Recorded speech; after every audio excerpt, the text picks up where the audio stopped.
Oi, gente. Partindo aqui agora para o segundo momento da nossa aula, nós vamos falar sobre o livro Memórias Quase Póstumas, de Machado de Assis. Esse nome pode até parecer comum para vocês, ou soar comum, vocês já podem ter ouvido em algum lugar, mas esse título é uma adaptação de um título do escritor Machado de Assis. Né? Ele faz essa brincadeira com o título de uma obra muito famosa dele, que se chama Memórias Póstumas de Brás Cubas, e eu vou já explicar para vocês o motivo. Nosso livro é esse aqui, do Álvaro Cardoso Gomes, certo? Ele tem uma série de livros nesse estilo, é uma série de livros que ele lançou para homenagear os escritores, alguns dos principais escritores da literatura. Nós temos aqui no Brasil, por exemplo, o Machado de Assis e também com Memórias Quase Póstumas de Machado de Assis e o Liberdade Ainda que Tardia, que homenageia o Tomás Antônio Gonzaga, que foi um grande escritor do arcadismo brasileiro. Mas voltando aqui a falar sobre o Machado de Assis, eu vou contextualizar um pouco vocês na biografia do próprio autor. Depois a gente passa para os aspectos mais centrais do livro, certo? Gente, Machado de Assis, ele é considerado um dos maiores escritores que o Brasil já teve na sua literatura. Ele, inclusive, é considerado o pai da Academia Brasileira de Letras, foi um dos fundadores, um dos idealizadores da Academia Brasileira de Letras. Ele viveu no século XIX, no nosso país, né? Finalzinho do século XVIII, início do século XIX. E ele é considerado um dos escritores mais versáteis que o Brasil já teve. Apesar de ele ser um excelente escritor e conseguir mexer com a mentalidade das pessoas, ele era muito introspecto. E isso é uma das características que o autor vai abordar aqui no livro. Machado de Assis ele estava inserido em uma estética literária que nós chamamos de realismo. Essa estética ela tinha por objetivo criticar a burguesia e apresentar para os leitores os aspectos reais do ser humano, baseados em teorias filosóficas, como marxismo, determinismo, dentre outras coisas. E é isso que o Machado de Assis vai fazer. Ele vai criticar principalmente a burguesia. E ele vai trazer dentro de suas obras muita ironia, casamentos frustrados, indícios de traição, personagens que são politicamente incorretos, como é o Brás Cubas, certo? Então, a literatura que ele praticou chocou um pouco a sociedade da época. Mas nem por isso ele deixou de ter grande sucesso ainda em vida. O Machado de Assis, ele era, infelizmente, cheio de problemas de saúde. Ele era epilético e, por causa da epilepsia, ele tinha um certo tremor. Ele era hipocondríaco, ou seja, ele acreditava que ficava doente fácil e se entupia de remédios. E ele era mulato. Ele sofreu, sim, certo preconceito, porque naquela época ser mulato, onde ainda um país onde ainda não tinha sido abolida a escravidão, era muito complicado. Só que quando ele era criança, quando ele completou, se não me engano, 9 anos de idade, ele foi adotado por uma madrinha e ele teve o melhor estilo de educação, de vida. Então, assim, ele sofreu com certeza preconceito, mas ele teve a oportunidade de ter uma criação confortável, de ter acesso à educação, dentre outras coisas. Ele só teve uma namorada na vida, que foi a Carolina. A Carolina foi sua namorada, foi sua única esposa, e eles morreram praticamente juntos, no sentido de que o Machado não via como viver sem a Carolina. Tanto é que eles não tiveram filhos para poder viver integralmente um para o outro. Inclusive, essa história do como eles se conheceram e essa parte do namoro e tudo é relatada aqui nesse livro, certo? Bom, eu vou explicar para vocês, já pegando o gancho do primeiro capítulo, que se chama O Saldo de Duas Vidas, por que o título do livro é assim.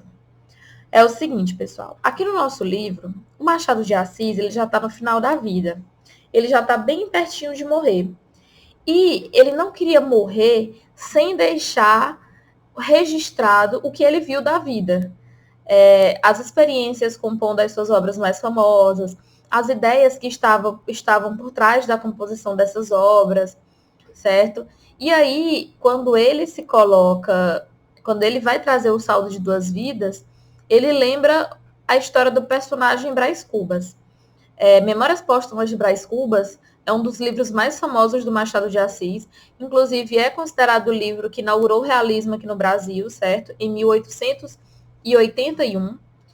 E ele escreve a história de um homem que era solteiro, já tinha uma certa idade, quase 50 anos, mas era muito bem de vida, era rico, fazendeiro, era herdeiro, nunca trabalhou. E ele escreve as histórias de sua vida depois de morto. Então, sempre que vocês ouvirem falar em algo póstumo, significa algo depois da morte. Né? Por exemplo, homenagem póstuma a determinado ator, a determinado cantor. São homenagens após a morte. Então, Brás Cubas, que é esse personagem do Machado de Assis, ele resolve escrever um livro depois de morto. Então, é uma coisa assim que a nossa imaginação tem que ser um pouco privilegiada para nós entendermos o comportamento e as ideias do Brás Cubas, certo? Inclusive, a frase de introdução do livro é muito famosa. Ele comenta que, como ele já está morto, ele não tem família, ele não tem amigos, ele não tem vizinhos, ele não precisa fazer média com ninguém. Então, ele dedica aquele livro ao primeiro verme que roeu suas carnes frias.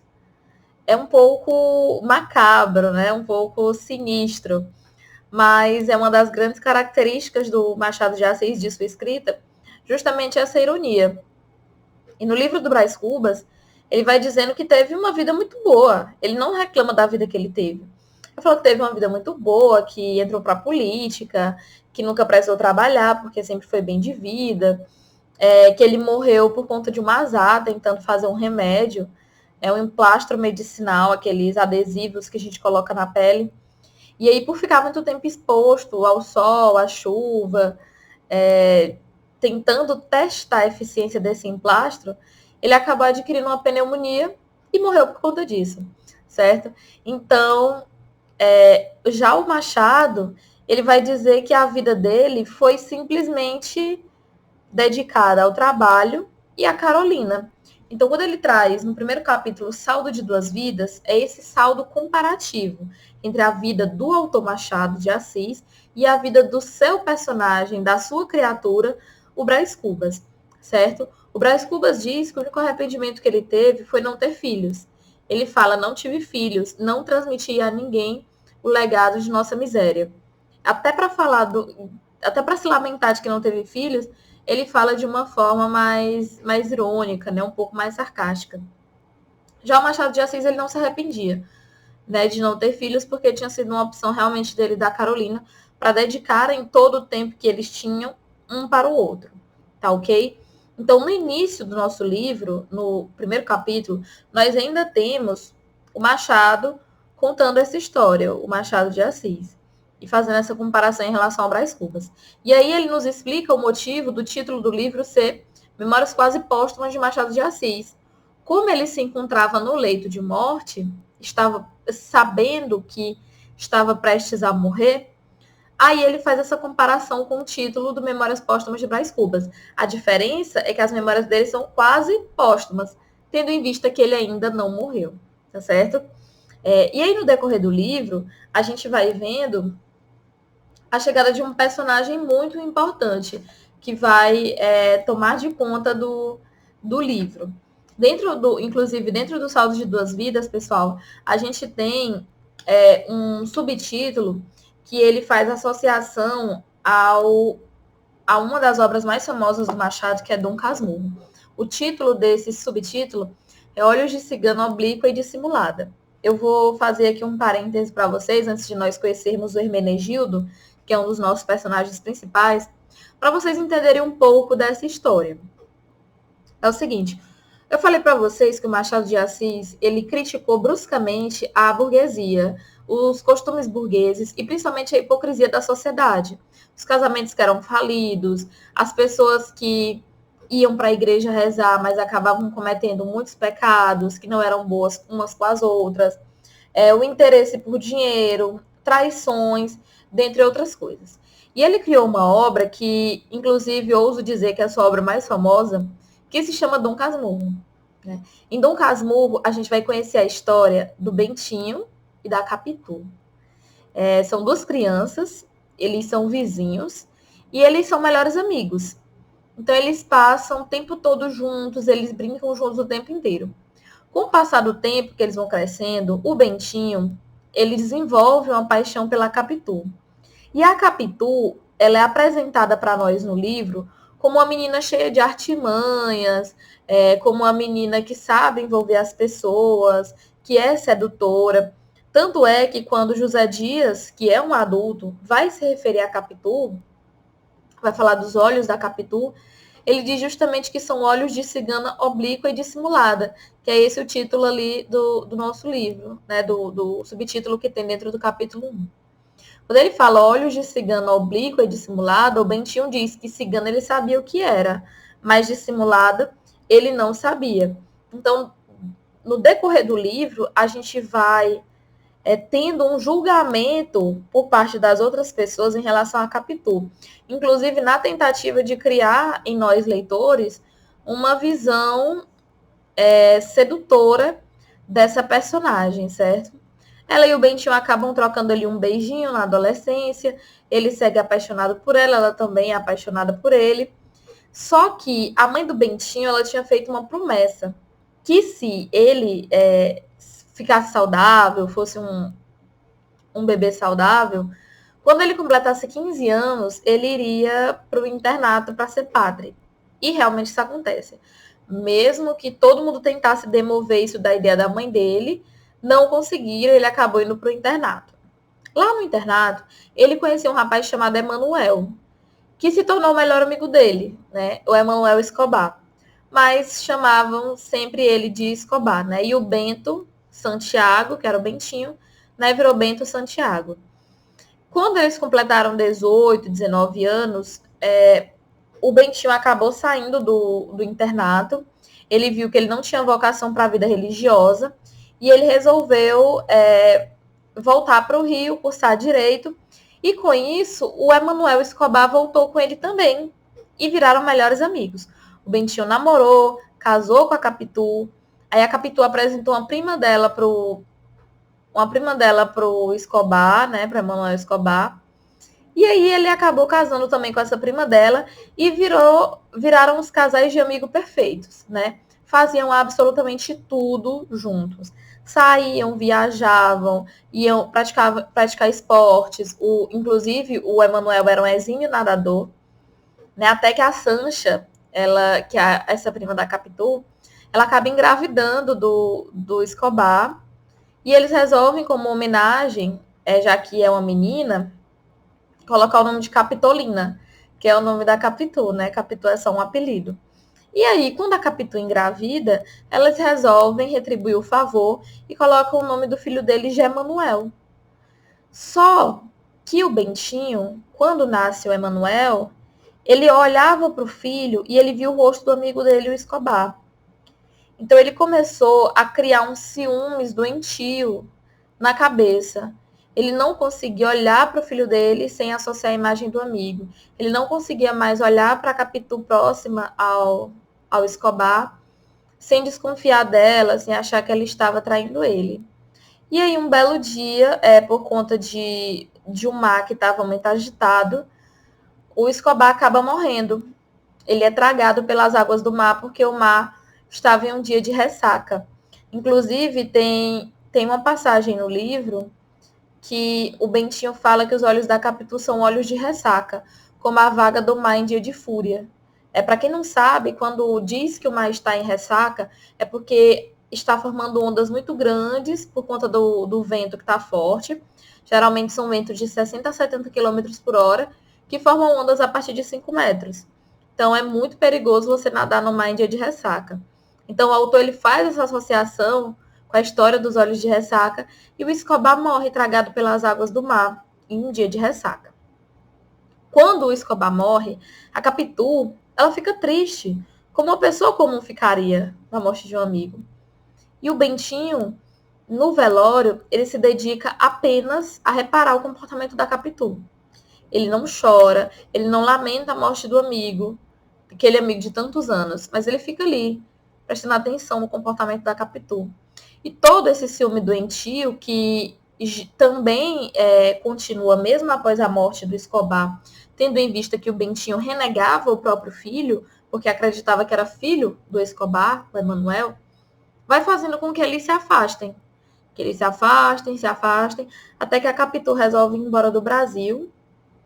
Ela resolve não morar mais no Brasil, porque o Bentinho cogitou a possibilidade de envenenar o filho deles. Então ela resolve ir embora do Brasil. Entra aqui a crítica que o Machado de Assis fazia aos casamentos falidos e à sociedade hipócrita da época.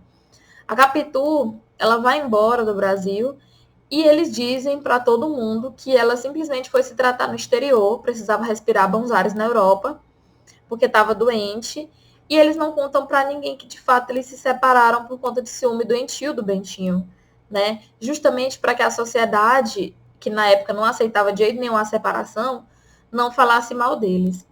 E aí é daí que vem o título da obra Dom Casmurro. Casmurro significa alguém introspectivo, rabugento, que não externa para o mundo as suas... Enfim, que não se entrosa com as pessoas, que não faz questão de conviver em sociedade. E por incrível que pareça, ou não, esse era o apelido que a Carolina chamava o Machado de Assis, de Casmurro ou Dom Casmurro, né? Então aí vocês já sabem por que quando vocês ouvirem falar em olhos de cigana oblíqua e dissimulada, já sabem que se refere a Dom Casmurro, certo? Então aqui no nosso segundo capítulo do livro, nós temos o título do capítulo, deixa eu só localizar aqui, para quem não tem o livro. O título desse capítulo, pessoal, é O Filho da Lavadeira. Tá aqui, ó. Eu vou contar para vocês a história do Hermenegildo, que é esse filho da lavadeira, da Anica.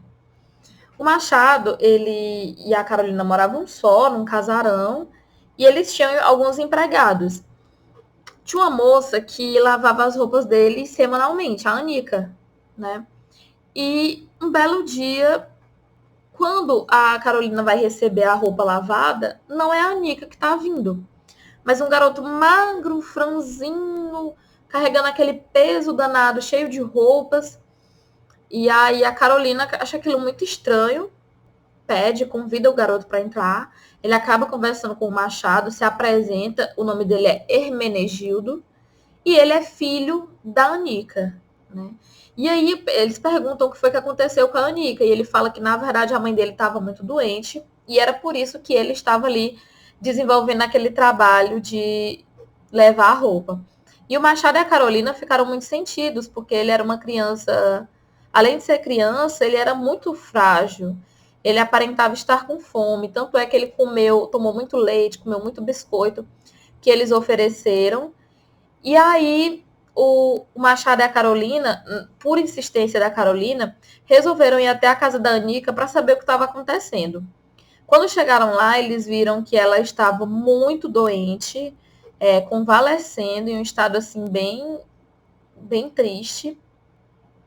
E ainda sofria com agressões do marido. O marido batia na criança e ainda era agressivo com ela. Então eles resolveram meter a colher nessa briga, como diz o ditado, e convidaram o Hermenegildo para ir passar uns dias lá na casa deles e mandaram a Anica para um hospital. Infelizmente, poucos dias depois que foi para o hospital, a Anica chegou a falecer, né? E o Hermenegildo ficou só no mundo. Então a Carolina, mais uma vez, interviu com o Machado para ele aceitar a criança dentro da casa deles, né? Ele já era um pré-adolescente, digamos, ele tinha questão de 11, 12 anos. E a Carolina pediu para o Machado para ele aceitar a presença do Hermenegildo lá.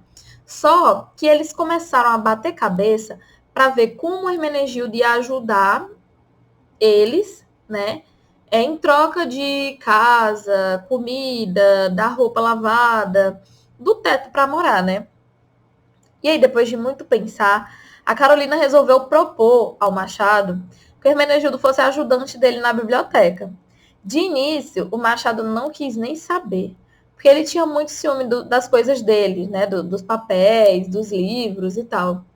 De início ele não quis nem saber, mas depois de uma espécie de período de adaptação e também de muita insistência por parte da Carolina, ele viu que o Hermenegildo era um menino muito bom. E aí o Hermenegildo organizou os livros dele, o Hermenegildo tinha uma paixão por livros também, ele era fascinado por livros, e aí ele foi auxiliando o Machado. Ele escutava as leituras que o Machado fazia, ele limpava a biblioteca, tirava a poeira dos livros, começou a etiquetar os livros por ordem alfabética, organizá-los dessa forma. Então, essa convivência com eles foi se tornando muito melhor, né? Tendo em vista que o Machado era um pouco introspecto.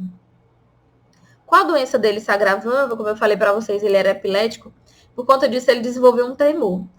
Ele trabalhava na época no ministério e ele tinha muita dificuldade em transcrever, em manuscrever os documentos. E quem auxilia ele nesse momento é o Hermenegildo.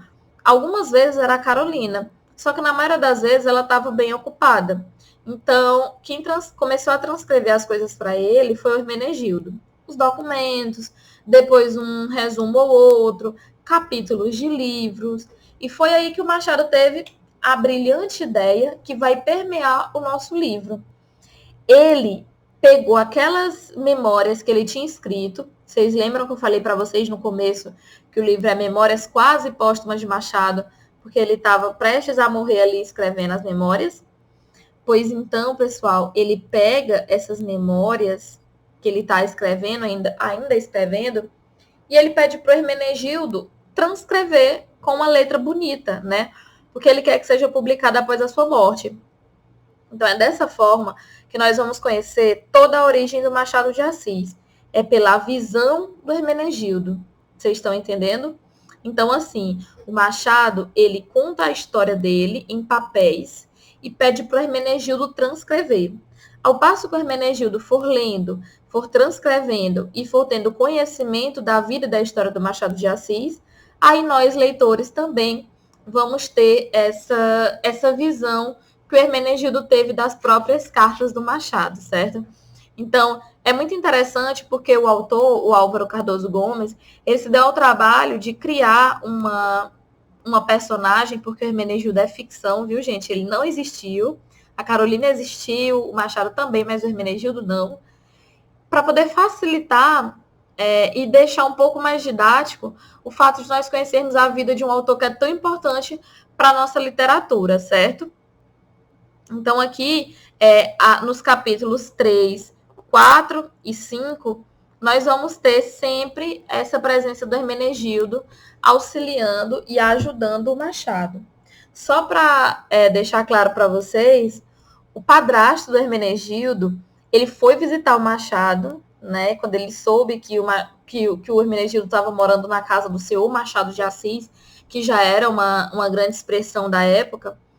O padrasto dele foi lá e foi bêbado pedir dinheiro. Dizer que o menino ajudava ele, que o menino trabalhava, que era muito bom. Só que, na verdade, ele simplesmente agredia o Hermenegildo, colocava ele para pedir esmolas, né? Abusava do menino. E aí o Machado, ele fala que pode até deixar o menino lá se ele der um dinheirinho, né? O Machado dá um dinheiro qualquer para ele, fala de uma forma mais grosseira, ele some e nunca mais é visto. Pessoal, no decorrer das nossas aulas, nós vamos continuar conhecendo a história do Machado de Assis e de suas obras. Aqui nesse livro tem alguns contos muito interessantes dele que vale a pena conhecer, como o Bruxo do Cosme Velho, que era o apelido que ele tinha, porque ele morava no bairro Cosme Velho, e como ele ficava muito tempo dentro de casa, como ele geralmente gostava da casa escura por causa dos seus problemas de epilepsia, certo? Porque quando a luz está muito forte pode causar problema, ele era chamado de Bruxo do Cosme Velho. Tem a cartomante, e também a gente vai conhecendo um pouco mais dessa relação dele com a Carolina e dele com o Hermenegildo, tá certo? Aguardo vocês na próxima aula, onde a gente vai dar continuidade ao Memórias Quase Póstumas de Machado de Assis, tá certo? Um grande beijo para todo mundo e muito obrigada!